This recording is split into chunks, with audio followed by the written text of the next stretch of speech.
had, unfortunately, any number of encounters with terror from very close up. A number of years ago, I guess we're going back now to the spring of 2001, when I guess what you would call, we call here the Oslo War. Others relate to it as the Second Intifada had started, and we were being shot at here in Hebron from hills that surround us. And we were shot at for 2.5 years. And most of the windows in my apartment in Beit Hadassah down the road, they all faced the hills, so we had sandbags in them so that the bullets wouldn't penetrate. And one night about 11 o'clock, I was in the office in the Avram Avinu neighborhood working, and I got a phone call from one of my daughters, and she said, Abba, they're shooting. And I said, yeah, I know, I hear it. Like, you know, so what? They shot every night. And she said, no, but they shot into the house. So I ran home, and one of the windows there where the sandbags were, I left a little space between them so we'd have a little bit of light, and one of the snipers picked that up and he shot in, and he missed two of my kids literally by that much. I mean, you know, they were standing where I'm standing and the bullets hit here. I mean, you know, there was 5 holes in the wall,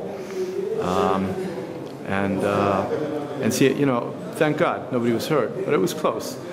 You know, and I used to bring journalists into the house to see the bullet holes so they could see what we were living through, and they would ask me why we didn't move. Now, you've got to keep in mind we're talking about 2001. It was shooting all over the country. There was shooting into Jerusalem, and I said, yeah, we were thinking about moving to Gilo in South Jerusalem, but they're shooting in Gilo from Beit Hadassah, just, you know, across the street. It's dangerous, we can't move there, and you can't really, you know, go anywhere in Jerusalem because they're blowing up people in the market and in the buses, and in Tel Aviv they're blowing up pubs, and they're blowing up people all over the country, so really there's no place to go unless I want to go live in the Mediterranean. You know, it's a little cold in the winter in the Mediterranean. You can't run away, because if you run away then basically you're giving the terrorists what they want, which is they want you to leave. They don't want to leave Hebron. They want us to leave all of the state of Israel. You know, you ask yourself, so what happens to a teenager? I guess one of my kids was about 14 then. What happens to that, you know, that girl after she's that close to being missed? And so today she's married and she has 4 of her own children, and she lives in Beit Hadassah right across the hall from us. In other words, she didn't say it's too dangerous from here. I can't bring up my children here. She's bringing up her children almost the identical place where terrorists almost shot and killed her. I thank God it didn't happen, but because she also realizes that the only way to deal with terror is to stand up to it. You can't tell us that we have to be punished because we're being attacked. We live here, this is our home, and the terrorists are not going to determine where we live and how we live and where we go and when we go and why we go. This is where we live. We're going to stay here. And that's what people do. That's why people stay here despite the terror. The terror is a symptom, but we're stronger than that terror. We've proven that. We've proven that for the last 2,000 years. We've proven that since we've come back to the state of Israel in 1948. We're still proving that today. And that proof is never going to end, because this is our home. This is Hebron. And they see the people that live here, and they see the children playing outside in the kindergartens, in the nursery schools, in the playgrounds. They see the bicycles. They see the children driving their bicycles back and forth in the roads, and they're in wonder. But anybody can do it. Anybody can come in and visit. They can spend a few hours here, because until you see it, it's difficult to believe what it really is. And after people come in, they can take what they've absorbed here, and they're our ambassadors. They leave Hebron as ambassadors, and they can go back wherever they live throughout the world, and when they see the articles in the newspapers and they see the blogs, and they can say, that's not true. We were there, we saw it with our own 2 eyes. It's not that way, that's a lie. The people there, they don't breathe fire, they don't have horns, they don't have tails. They're normal people just like anybody else. Maybe they're idealists, they're living their ideal, but they're no different from anybody else.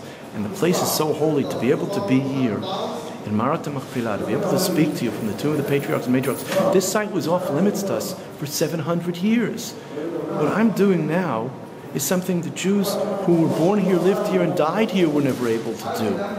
And we have to keep that, continue that. And the only way to do that is to bring more and more people in who see it, are part of it, take that information in part, give to others, and so I invite you, personal invitation from me, to come and visit Hebron, take a tour of Hebron, see what it's really like, and believe me, you will never ever regret it.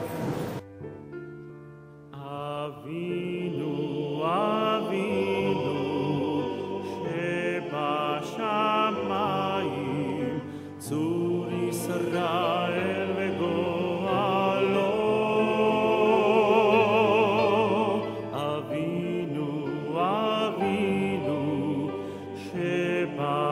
שבשמיים, צור ישראל וגואלו. ברך, ברך את מדינת ישראל, ראשית צמיחת גאולתנו, הגן עליה בעברת חסדך, ופרוס עליה סוכת שלומך.